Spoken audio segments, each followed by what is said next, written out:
increased processed meat, sedentary lifestyle, obesity. So these are the known risk factors for having colorectal cancer. Stage 4, you are going to have about 10 to 15% of survival. Yeah, next time we don't need doctor to do already. Just at home, ask your wife, hey, Use a robot. Yeah, let me drink one bottle of ChatGPT first. So got AI. Yeah, you know the name. Shout out him now. I don't know yet. Ocean Leong. Myself, if I can scope myself, I would do it. You could. Hey, can you not?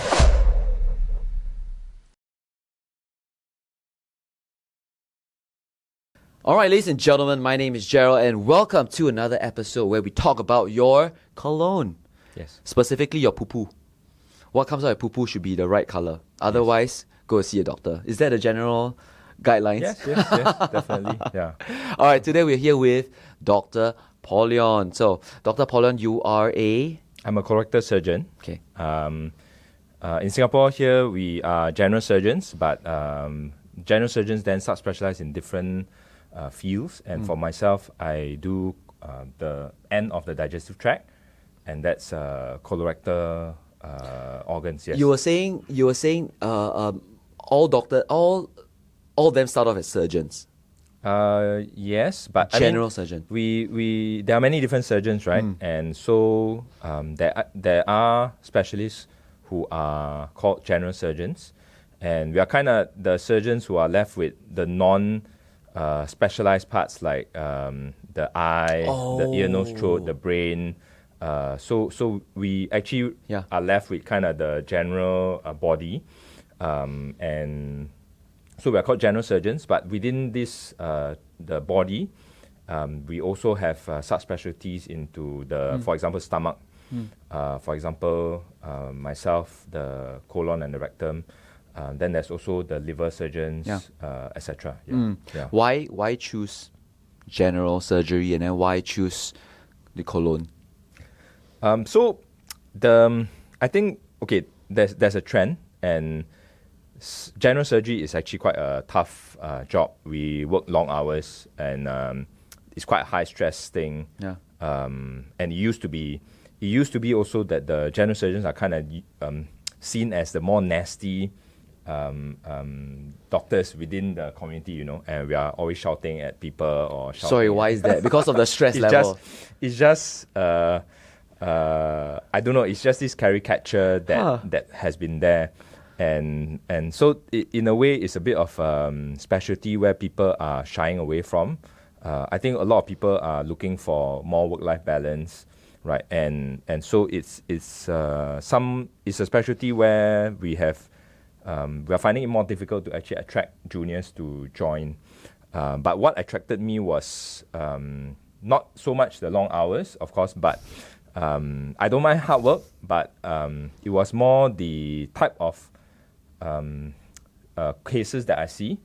And I never really knew this, but I like the work, using my hands to do something and to create a difference. Yeah. And in a way, also, it's within the medical subspecialties or within the medical specialties, we kind of don't really need to think so much to get to the diagnosis. Yep. The diagnosis comes to us quite quickly, and so the next step is to do an operation. The next step is to do the scope or to solve the problem. Yep. So I ended up doing colorectal specifically because I enjoyed doing the scopes.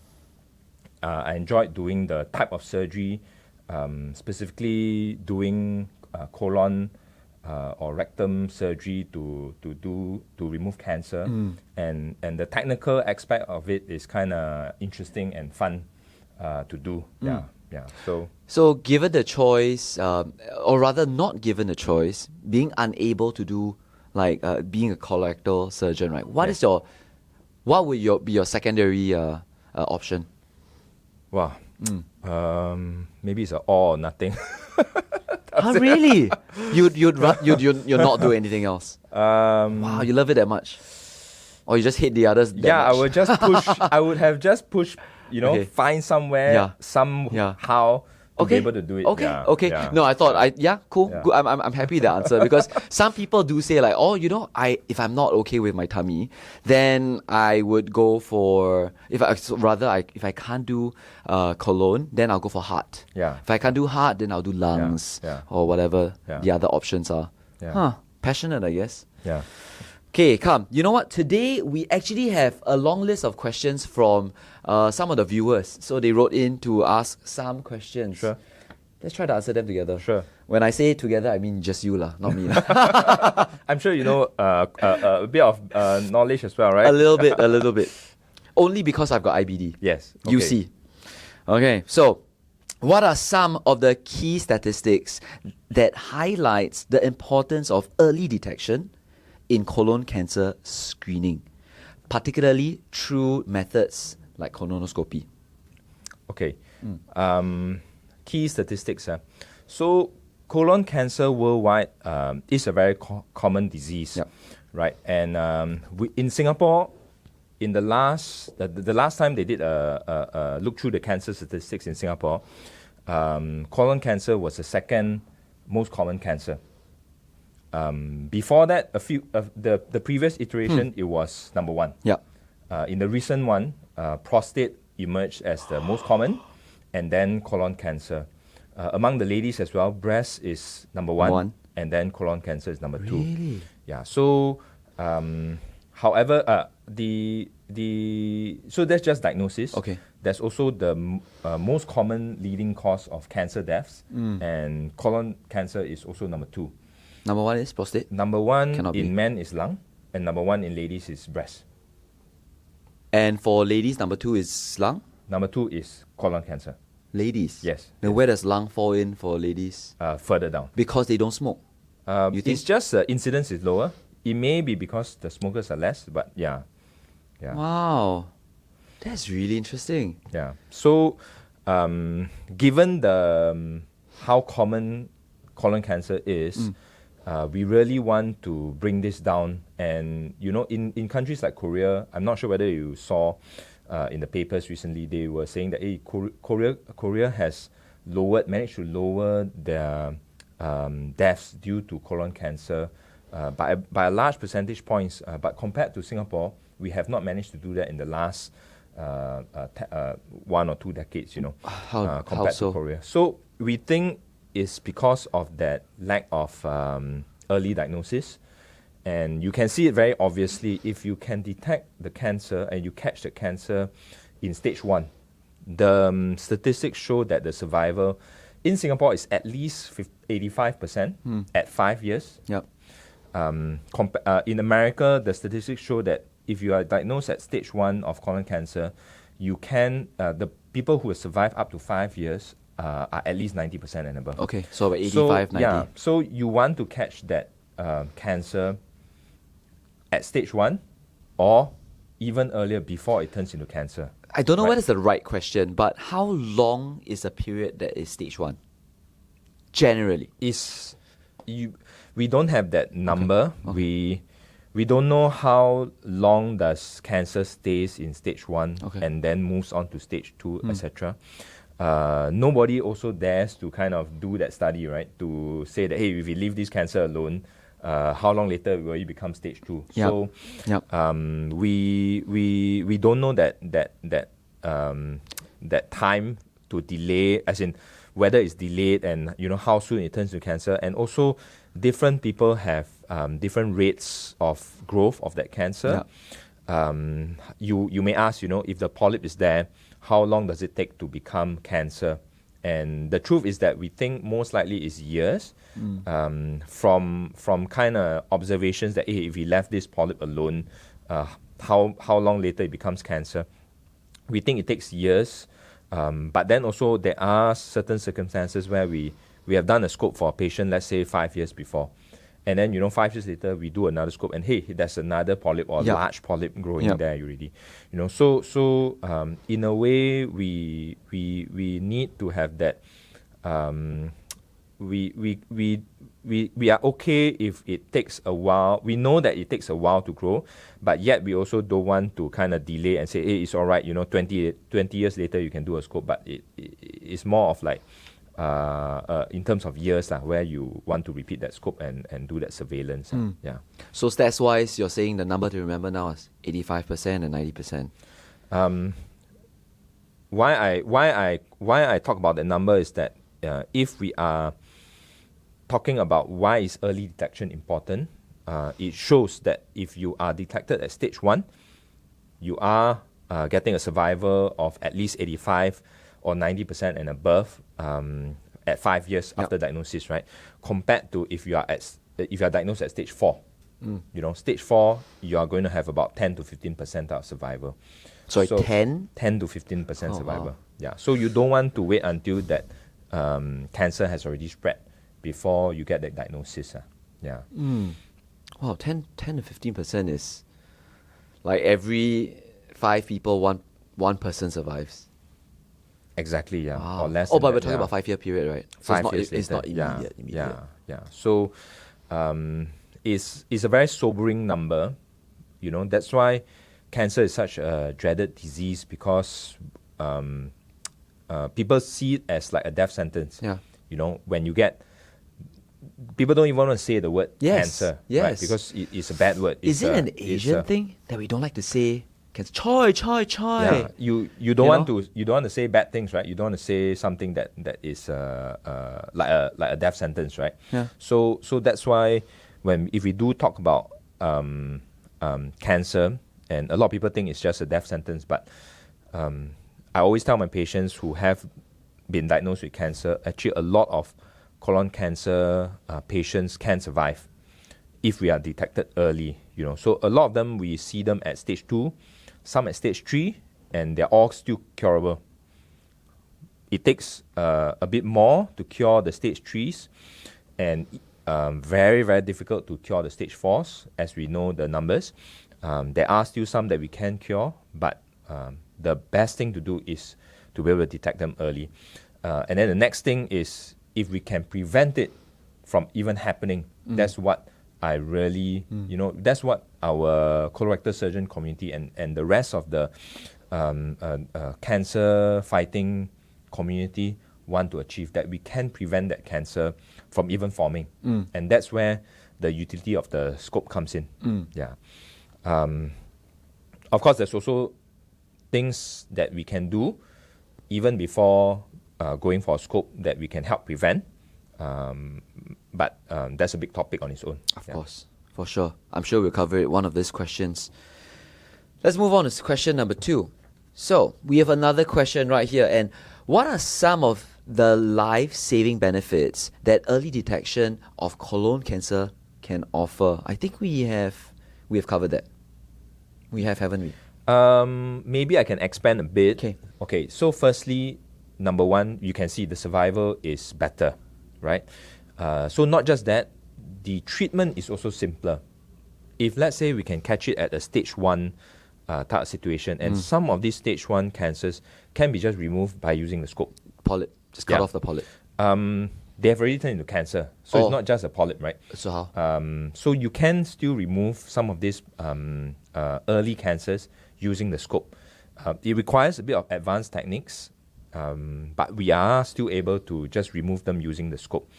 They are not very common, because a lot of times when we see them, patients who already have symptoms, people who already have symptoms, by the time they have symptoms and come for a scope, they are beyond stage 1. Okay, so stage 1 disease are usually no symptoms yet, or detected through like a stool test. And some of these patients I have seen and removed these polyps, and it's like nothing ever happened to them. So that's what you want, right? You want to have that treatment to be able to do that does not impact any quality of life, right? So at stage 1 or stage 2, it might just mean a surgery. It's still a major surgery, but it can be a simpler surgery through a keyhole, rather than a big cut on your tummy. What does the surgery do? Remove parts of the colon? That part of the colon, Okay. So I'm sure yourself or audience would know. Treatment of cancer, we always talk about chemo. We sometimes talk about radiation, radiotherapy. And so when it comes to stage 3 or stage 4 disease, then you might need to consider all this. But if you can detect it early, then you may not need. So you're saying that stage 3, stage 4, generally, some of the on top of cutting off, you still have to consider radio and chemo. Yes, exactly. Yeah. So the advantage of being able to detect it early is that surgery is simpler, or may not need surgery, or you don't need chemo, or you may not need radiotherapy. Yeah. I've got a question. So I've spoken to a doctor before, and I think we were in front of a camera. I think this was like 2 years ago. So I have gone for scopes. I have gone for like maybe 6, 7 scopes at this point. For me, it is painless. When I discussed with that doctor, she said, "Oh, unfortunately, we are not allowed to say it's painless because for some people there are pain." Yes. What is your experience and your patient's experience? Is it always painless also like mine? I would think that the experience varies. Yeah. So the doctor that I spoke to is right. We like I was just looking through a social media, right? Yeah. And someone just mentioned that he just went through endoscopy. Yeah. And it was the most horrifying experience that he went through. What? Yeah. So but that person was in Japan. Yeah. And in Japan, we know that a lot of the endoscopy is being done without any sedation at all. So yeah, I've done quite a few scopes as well for patients, and they either refuse sedation, or they feel that it's not needed, or they didn't realize that they are going to drive after this. So they rather not get that sedation, and they just go through it. So there are certain people who are quite okay going through it. In fact, they enjoy because they can watch the entire procedure going through. I'm glad you clarified that. Okay, they enjoyed it. Yeah. Okay. Yeah. They actually enjoy it. They actually say, "Oh, you can't get this. This is a one in a lifetime experience. Watching your own colon being going in yourself. Being on the screen, and you can see it being done. And usually, if there are patients who are kind of awake, the sedation may not completely knock you out. So some people are still a bit awake during the procedure. And so I usually then tell the patient that, hey, here you are, you're awake. I may not be able to give you more of the sedation, but let me give you a guided tour of your colon. Here is this, here is that. And most patients are still actually very comfortable. And they're quite all right doing the whole thing. No, but I guess the question is, before the question, my personal experience is I have gone for many scopes, and some of the scopes I remembered. One of the scopes I told the doctor, can you give me less sedation? I want to stay awake. And I remember as soon as he put the camera in, I felt discomfort. Then I gave some facial expression like as though I was uncomfortable. Doctor said, "Are you uncomfortable? Do you want to go to sleep?" I'm like, so within half a second, lights out. Woke up, no more pain, nothing. So the question is, do people then? Well, your answer previously was people do feel the pain when not sedated. How about fully sedated and recovering after the scope? Generally no pain. So also have the medications that we give for the sedation. They do have so it helps with the pain. It helps with the discomfort. At the same time, it kind of lets you fall asleep. It also has an amnesic effect. So, i.e., you don't remember the procedure. So even though during the procedure, the observers, meaning myself or the nurses within the scope room, may see you grimacing or may see you saying certain things. The person going through it won't remember all of it at all. Wait, you mean when it's like a GA, like when fully passed out, the person is still talking and so they may say that, hey, I'm still awake, or I'm uncomfortable or painful. But after that, when you ask them, then most of the people say, oh, it was quite okay. I was very comfortable. It's like being drunk lah. Next, you speak to somebody, he's totally sober. Then drunk, so then next day you talk to him and say, bro, you remember running across the bus stop? Blah, blah, blah. Don't remember anything. Same thing, I guess. Yeah, correct. Okay, cool. Let's move on. Let's see, what's the next questions? How early is early? Are there specific age groups or demographics that benefit the most from early colon cancer screening? Okay, so this one, may not be so obvious to people because generally we kind of know that, hey, we notice that older people tend to get cancer, right? 50 and above. Yeah. So when should you start getting that screening or the check for colon cancer going? So in Singapore, the guidelines still say from 50 years and above. Yep. And most of the studies that has been done all over the world do show that, hey, 50 years and above, that's when the incidence of cancer really rises. Highest at 60 and 70 and above. Yep. So the screening guidelines say, hey, let's start at 50 years old. However, in America, the American Cancer Society has already decreased their screening guidelines to 45 years. And that's because we start to notice that the younger population have a slight trend towards increasing diagnosis of cancers. And so we actually want to catch the cancer. So just now I was talking about how we want to prevent cancer rather than catch the cancer early.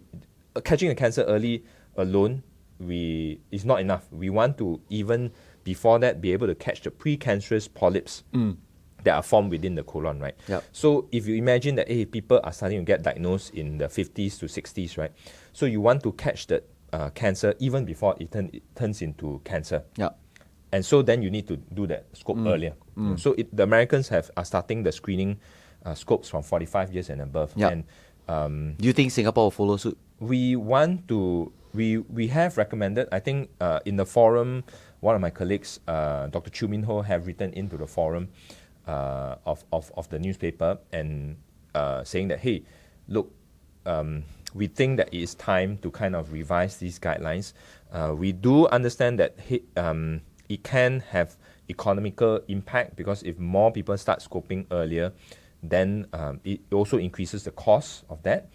It increases the amount of specialists needed or the amount of time and effort being put in to scope earlier. Yeah. But we think that it will impact enough of the next generation or the generation of the 45 and above. Yeah. Yeah. So we are advocating for that because we see that it is not enough to start scoping at 50 years and above. Is it that tough to bring it down to 45? In terms of, I think what you're mentioning now is like manpower, right? Yes, enough correct. people, doctors to go in and scope. Yeah. And when you have doctors, you need the nurses also lah. Yeah, I think it's more of also where is the highest impact.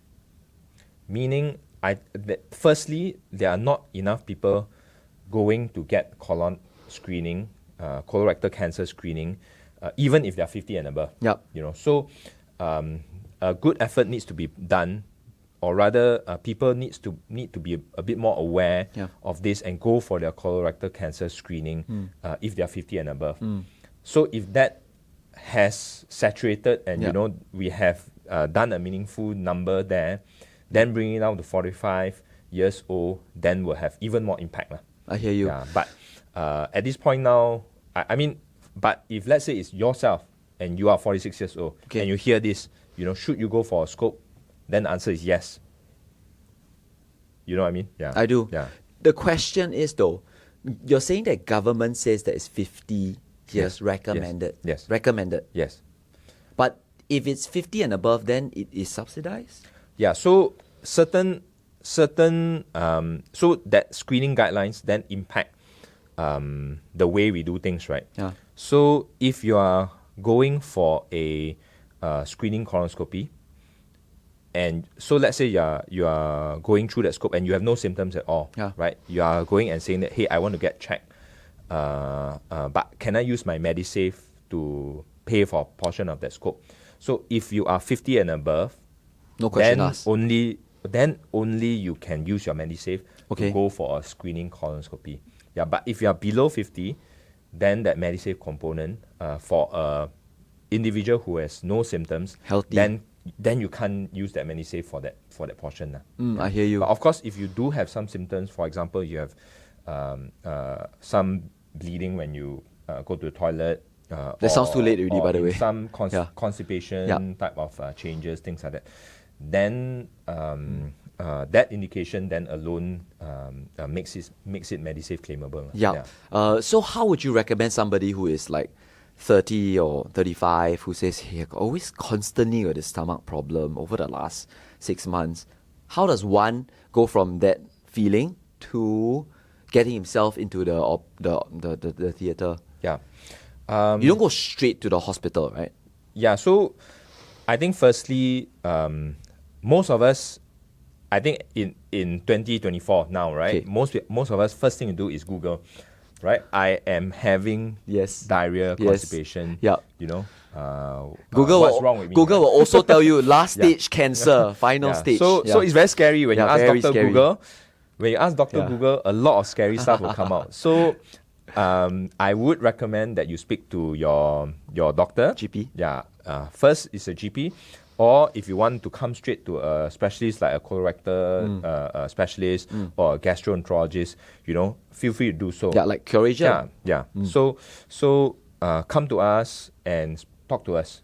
Then we can either reassure you or say that, hey, it's a bit suspicious. Don't worry, let's get checked. I always tell my patients who are in their 20s and 30s, hey, it's unlikely you get cancer, At your age, it's unlikely you'll get cancer. But based on your symptoms, I will recommend, or I think don't need for now, scope. Yeah. So it's something that we kind of, it's hard to punch in the numbers into Google like that and then tell you. Maybe in 5 years, AI may advance to a point where we can do that. But I think at this point now, use the experience of your doctor to find out the answer. Okay, I guess to summarize what we have just mentioned, in essence, of course, 50 and above, go for your scope. Yes. No questions. Yes. Go. Yes. 49 and below, if you have any symptoms that just worries you, troubles you, then go GP or speak to a doctor. Yeah. And then if you need, go. Correct. And then things will likely be covered by MediSave if you're Singaporean. Correct. And in your insurance. Correct. Yeah. So of course, the other point is if these are all for average risk individuals, that means people who are the same risk or normal risk for getting colorectal cancer.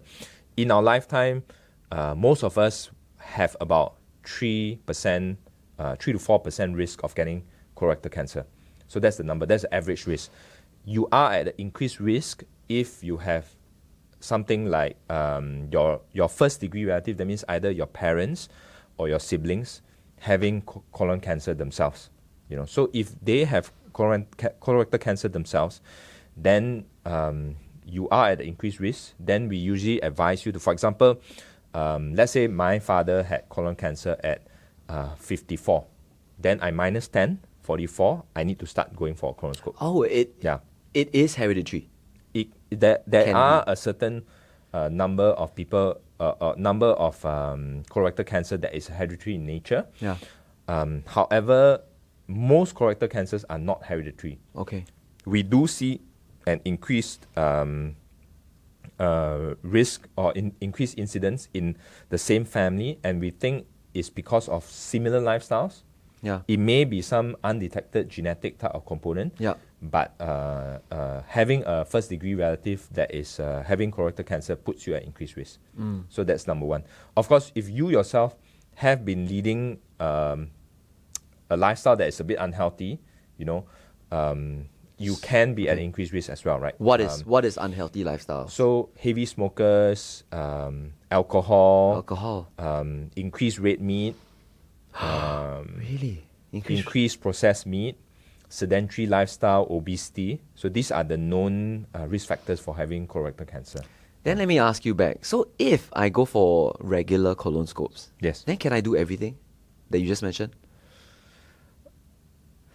Okay. If you don't get colorectal cancer, you can get other issues as well. No, yes. Smoking, you get heart cancer, you get lung cancer. Yeah. But like even eating fast food. Okay, then it's your heart problem again, lah. Yeah. Okay. So in a way, it's all these unhealthy lifestyle habits that we are all guilty of, right? But I don't think you should go become a monk, right? But in moderation, of course, completely no smoking, but the rest of the stuff in moderation. Yeah. Okay. The last thing that since you have IBD, we should also kind of mention, although thankfully in Singapore we don't see that many people with IBD, just based on our genetics, but people who do have inflammatory bowel disease like Crohn's disease or ulcerative colitis do have an increased risk for colorectal cancer. So, those that have, then speak to your doctor, or I'm sure your doctor will already mention to you to tell you to get regular screening. Yeah, I'm sure they get screening very regularly just for their UC. Yeah. But question, I think you're also talking about hereditary of colon cancer. Yes. How about UC and Crohn's? Yes. Are those hereditary? There are some component of that, but I think it's not very obvious. Yeah. Yeah, my girlfriend's watching, so she gotta know. If your answer was yes, then maybe I might delay the ring proposal. Good. I'll do more research. I'll let you know. Yes. Okay, let's jump on to the next few questions. We're very, very good so far. So the next question is, in your experience, or from your experience rather, what are some common misconceptions or concerns that individuals may have about colon cancer screening, and how do you usually address them? Okay, so I think we covered one thing about colon cancer screening just now, right? A lot of people feel that going for a scope is going to be very embarrassing. You're going to show your butt, to people that you don't know. Yeah. So it might be embarrassing, and maybe more than the embarrassment is the discomfort. Okay. It's going to be painful. Yeah. I don't want to go through the thing. However, actually, most people tell me, most patients tell me that going through the scope itself is not the problem. It's more of the preparation for the scope. So the most troublesome leceh part of it is drinking that medication to clear the bowels, right? And you yourself personally have felt it. And then you have to go to the toilet for 5-6 times, some even 7-8 times, and it's literally like peeing through the bottom, right?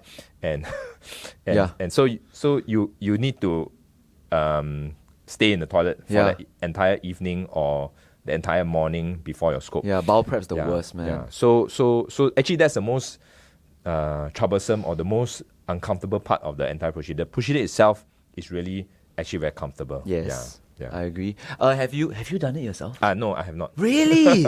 When are you hoping to do it? 45. I'll do it at 45. Yeah.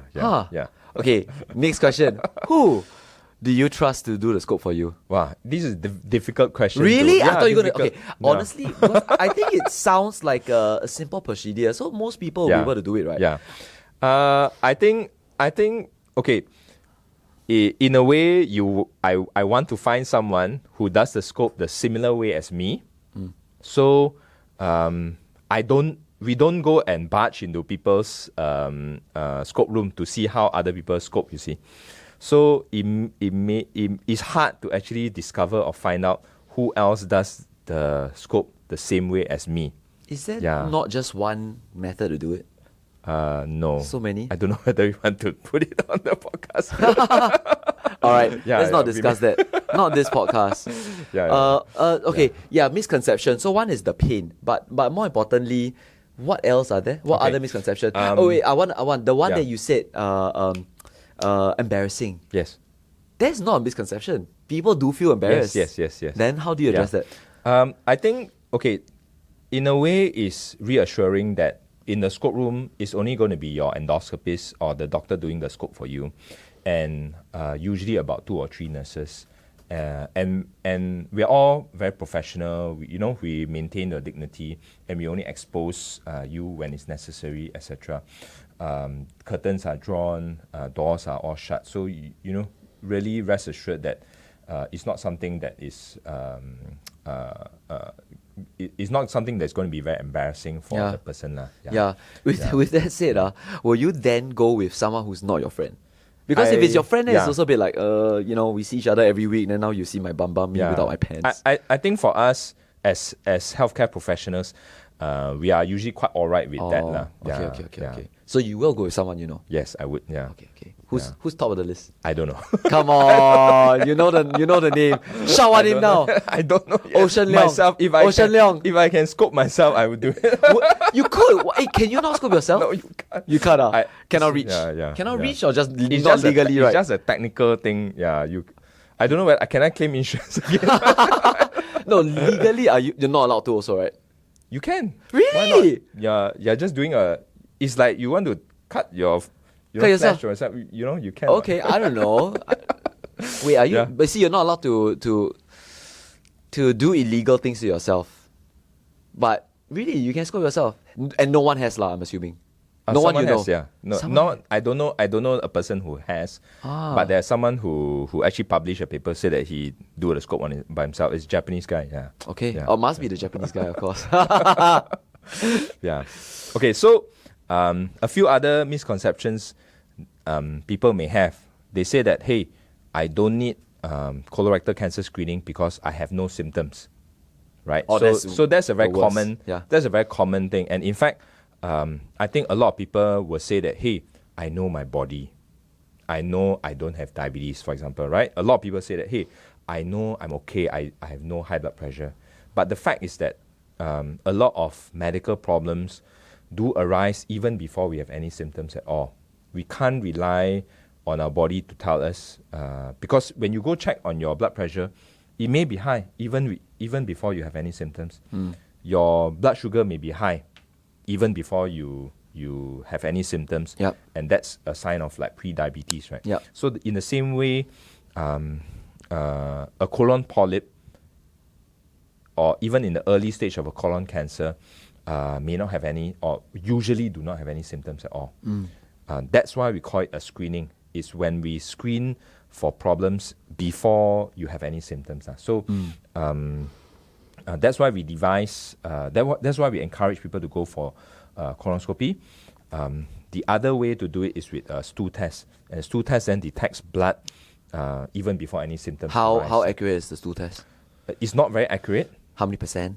I don't have Is there a the percent? number. No numbers? I don't Okay. have the number for the stool test. Okay. But the because it's not very accurate, that's why we do it in two different days. In Singapore, we do it in 2 different days, and we do it annually because of the inaccuracy of the stool test. One meet 2 different days and 1 meet annually. That means we send the stool test. If you want to check. Yeah, if you use a stool test, right, you don't just send one sample on a single day. You kind of give it a gap of another week or so, and then you send a different sample. So that increases the sensitivity or accuracy of stool tests. Yeah.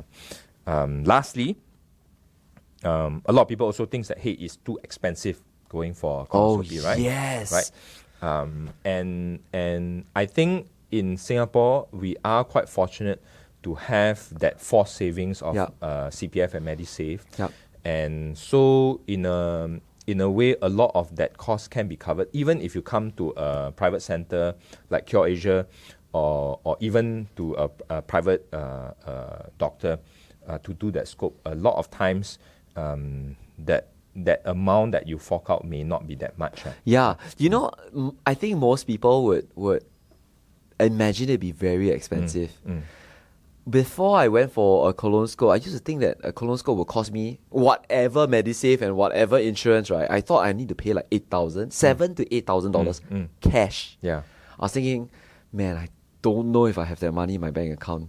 Yeah. That's why I was thinking, should I go for the scope or not? Yeah. Only to find out that actually if you did pay full cash, no, total cost, including cash, including CPF, is like you're looking at 2008. Is that the right number? I usually try not to remember the numbers. Okay. Yeah. I just do what's necessary. But roughly the amount. And plus, majority is CPF, or rather your MediSave as well as your insurance. So out of pocket, nothing. I haven't paid for me personally.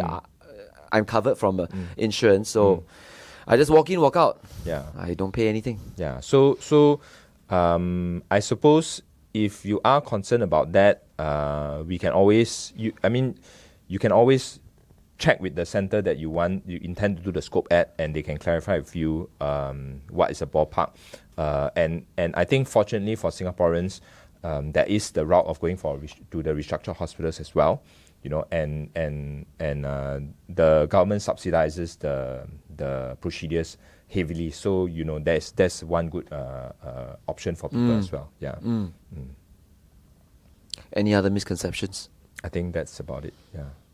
Pain, women, embarrassment. Oh yeah. So if a lady wants to do a colonoscope Yes. with you, meaning she came to see you, but Yes. she's embarrassed because Yes. she wants a female doctor. Yes. Then you just request female doctor. Yes. Okay. I mean, in our setting, usually if the lady has some issues and needs to get a scope done and prefers a female specialist to do it for her, then they wouldn't even come to see me in the first place, lah. Right? Yeah. But I suppose if in a setting where the doctor you see may not be the one that scopes you, then you can always request for a female, or for the men also. If they prefer to see a male doctor and get them a male doctor to help to do the scope for him, then you can always state your preference. Any males specify one female or not? I don't think I've experienced that before. Yeah. Maybe that might not make the cut. Yeah. Okay. Let's see what other questions we have. How does the cost effectiveness of early colon cancer screening, particularly through colonoscopy, compare to the potential costs associated with treating advanced stage colon cancer? I think we ran through that, did we? Basically, colon cancer, if you do a colonoscope, it's just colonoscope. But if you do not check it early, then it turns out that you need chemo and radio. Yeah. Okay, why is colonoscopy seen as cost effective, even though it's in a way a bit of an economic burden, or a bit manpower intensive? You need specialists to do the scope. Is still a few $1,000s. Yeah. So I think what people don't see is that even though there is that increased cost of getting a scope done, if you left it alone and it eventually becomes cancer for this individual, then that person has to firstly go through an expensive surgery, chemo, and if it's later stages, then he may need to go through chemo, and not just that, he has to take time out of work, right? Your employer needs to be paying for his hospitalization leave, and you lose another contributing member of Singapore or of the public. Yeah. And also the psychosocial anguish and distress that you have, right? That's true. In a way, going for that scope and preventing that cancer from forming actually is very cost effective if you think about that. So that's why I did notice that there are some insurance companies who actually encourage their clients to go for a scope. Yep. Right? Particularly one insurance company then actually, if it depends on the riders you buy, etc. But they actually say, hey, you go for a scope, it's free for their clients. Really? Right, when they hit 50. And because they when they hit 50, everyone what? Yeah. No meh? No. Only that insurance company actually gets their clients to go for a scope free. Yeah, but they're just reminding them what? But it's free meaning don't even need to touch your MediSave, don't need to touch your... As in the insurance company pays for the scope. Wow. Yeah. So because they realize that it's cost effective, that if the client eventually can avoid getting cancer, they don't do the payout. They don't have to pay out later on. Few hundreds of thousands. Yeah. That is true. Yeah. So if you're an insurer listening to us, you should consider doing this for your clients. Yeah, because each time you pay out is easily 100K. Yeah. 200K. Yeah. That's a 1,000 scopes. Yeah. Wow. Yeah. Huh. So it is cost effective, colonoscopy. Yeah. Next question. How does colonoscopy compare with other forms of screening effectiveness-wise? What other screenings are there? So just now I mentioned colonoscopy screening, there are a few types, and the most basic way to do colorectal cancer screening is via stool test. Yes. Right? And what we are looking for in the stool is blood, and we call it occult blood, meaning blood that we can't see. Right? If you already have blood that you can see, then you should not be doing a stool test. If you are doing it, it's kind of, you don't believe that it was blood, you just want to test to see whether it's blood, right? Yeah, but if you already see blood, then that's not the test to do. Then you should be speaking to your doctor to see whether or not a scope is necessary. But the stool test is for asymptomatic people, and the accuracy is not very high. About half of the people that we send, as in half of the people that we scope after having a stool test positive, only have a polyp. As in, only 50% of them will have a polyp. Only about 5% of them will have like some advanced type of polyp or already have cancer. Yeah, just for our viewers, what do you all usually do when you see a polyp? So, a polyp is a growth within the colon, and what we want to do is remove it. Like a pimple. It's like something growing, like a skin growth that's protruding. So that's what we call polyp. So the scope is very advanced equipment. It has a little channel in it that we can actually put a wire through, and that wire, usually we call it a snare, or there can be a little forceps in there, and that can then remove that polyp within. Yeah. So if you are going for the stool test route, then the stool test, if it's positive, then the next step is to do a colonoscopy. So some people will say that, hey, then I might as well just do a colonoscopy rather than going through that. But the stool test advantage is that it's easy to do, it's cheap and easily available for people to do. There are other methods. There's a newer thing called a stool DNA test, not available in Singapore yet, but something that is a bit more accurate compared to the stool occult blood test. Or the stool occult blood, we also use some other ways called immunochemical test. So that's why we call it a fecal immunochemical test. So it's a fit kit that we distribute. The other ways to check the colon is via imaging, so like a CT scan, computed tomography scan. That's a method where you kind of lie in a machine, and then you use X-rays to image the colon. I heard it's really loud. Haven't seen it before. Yeah, the MRI is very loud, but the CT scan is not that loud. Okay. So the CT scan accuracy is quite good, but it's look only, cannot touch. Yeah. So it's just looking and seeking for these polyps or a cancer. So we kind of use it for people who are not suitable to go for a scope, for example. Why? Or they are worried that they have to go for a scope. When would people not be able to? For example, some people who are a bit high risk in terms of having some heart issues, or a high risk for going through sedation. Okay. So then we may suggest doing a CT scan instead. I see. Yeah.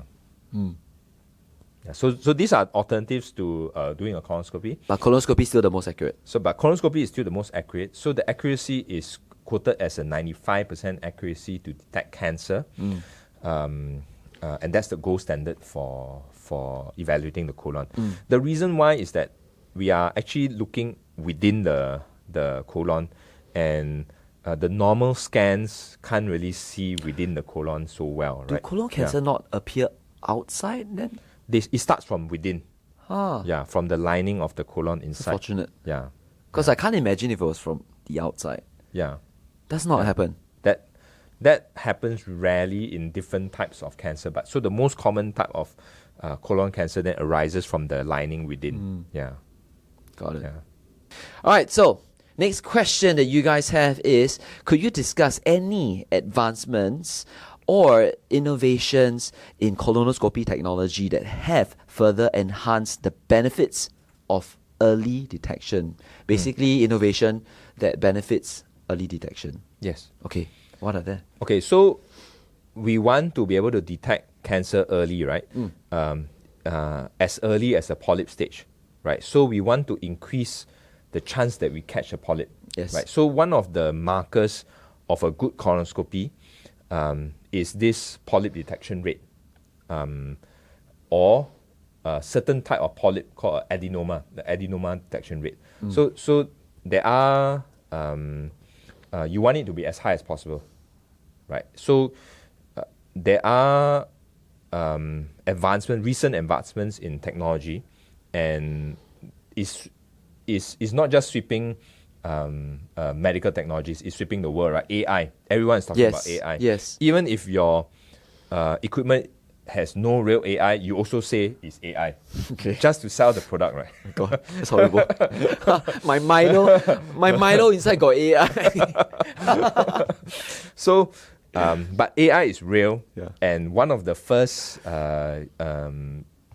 use for AI in medical technologies is in endoscopy, right? And so it has been used to feed a bank of images into that AI machine, right? And that AI machine then helps and aids the endoscopies to see polyps that they may have otherwise not detected. So I guess you're saying the 95% hit rate, which was what you said earlier on how accurate normal scope is, that 5% is the doctors missing it. Like, normal. Looks normal to me. So that's for cancer. Yeah. Right. So it's not so. There's some nuance to this. So colonoscopy is 95% accurate for cancer, but how accurate is it for polyps? Is lower. In a way, we have, for example, there is a kind of minimum of a polyp detection rate. That means, for example, I scope 100 people. Yes. I expect to have at least 25% of them to have polyps. Oh, really? Yes. A quarter of people will have polyps? Yes. Oh, that's a lot. Yes. So, personally, I was looking through, and the number of people that I scoped, half of them had polyps. So I want that number. I want it to be high, right? Okay. That means those that have, I must be able to find.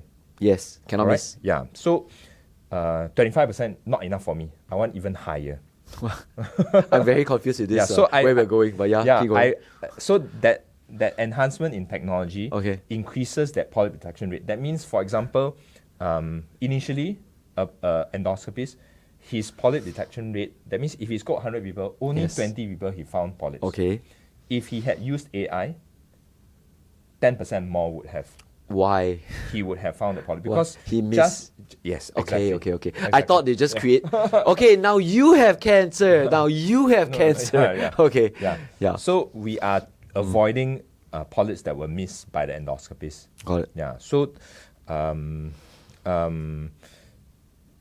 AI is one where. So how AI works is that when the endoscopist is actually, when the person doing the scope for you is pulling out that scope, the AI component of that machine then highlights, hey, this is a polyp. Hey, this is a polyp. Yes. And of course, in the end, is the doctor's judgment to say that, is this really a polyp or not? Error. Yeah. Because it may be still a false positive.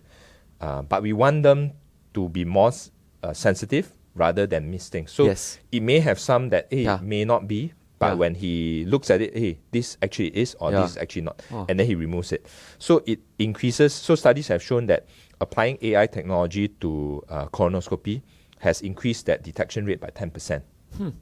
Are we using it already? So we have that in Cure Asia. We have that in Cure Asia. And I've used it, and it's nice, and it increases the, if you are pulling out and sometimes you may not see it so well, certain areas, that AI just kind of gives you that adjunct and that extra nudge, like, hey, look there.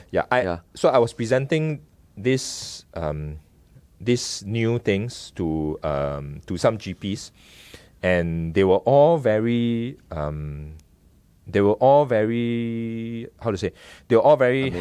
amazed, or rather they were very enthusiastic about having this technology. They said hey, now if I don't really need to worry about trying to find an endoscopist that is really meticulous. Yeah. Right? as long as this endoscopy is using this AI, I can be a bit more assured that more polyps will be seen and removed. Yeah, next time we don't need doctor to do it already. Just at home, ask your wife, hey, use a robot. Yeah, let me drink one bottle of ChatGPT first. So got AI. Scold you. So that's the most exciting and headline grabbing type of enhancement to colonoscopy or even gastroscopy. But the other one is how the imaging is enhanced. So there are certain imaging enhancement type of technologies that the scope companies have come up with, and one of them is called linked color imaging.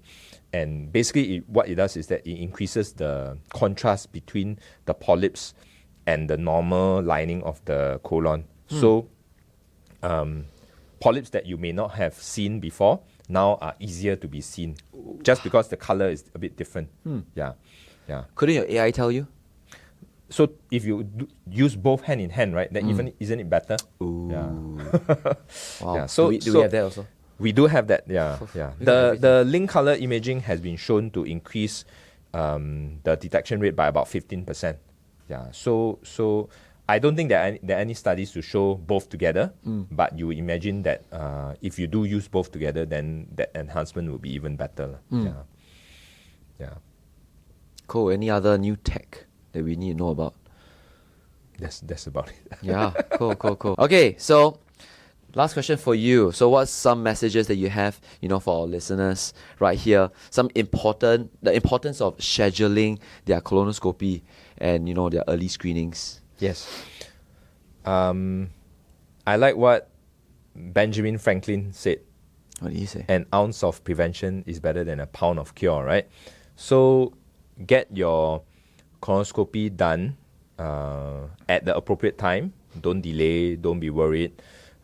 Because colorectal cancer is really a preventable disease. And talk to your doctor.